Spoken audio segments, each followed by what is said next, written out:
अस्सलामुअलैकुम guys, myself Mujeeb rider. एक छोटा सा इंफॉर्मेटिव वीडियो बनाएंगे बोल के सोचा था। बहुत सारे कॉल्स आ रहे थे रिगार्डिंग इसके ऊपर। मेरा गाड़ी मिसफायर आ रहा है, मेरा गाड़ी स्टार्ट नहीं हो रहा है, स्टार्ट होता है मगर जाने के टाइम पर झटका मार रहा है, ऐसे कुछ इश्यूज आ रहे हैं बोल के बता रहे थे। तो इसलिए एक छोटा सा वीडियो बनाएंगे बोल के सोचा था। तो मेन रीज़न इसके लिए क्या है बोले तो आपके फ्यूल के टैंक में वाटर आ गया है, इसके लिए आप ये इश्यूज आ रहे हैं। क्यों बोले तो अभी बारिश का मौसम है, तो वाटर का जाने का चांसेस रहता है फ्यूल के टैंक कैप के ज़रिए।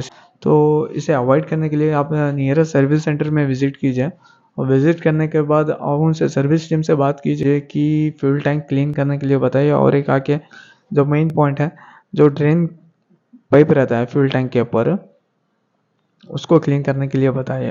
उसका लोकेशन है कि आप फ्यूल टैंक का कैप जो ओपन करते हैं ना, ओपन करने पर एक छोटा सा होल रहता है, वो होल को क्लीन करने के लिए बताएं।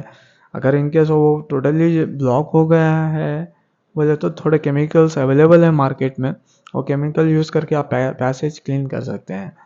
तो ये छोटा सा वीडियो था, इंफॉर्मेटिव वीडियो। अगर आपको लगा कि किसी को हेल्प हो सकता है तो उनसे शेयर कीजिए। Thank you.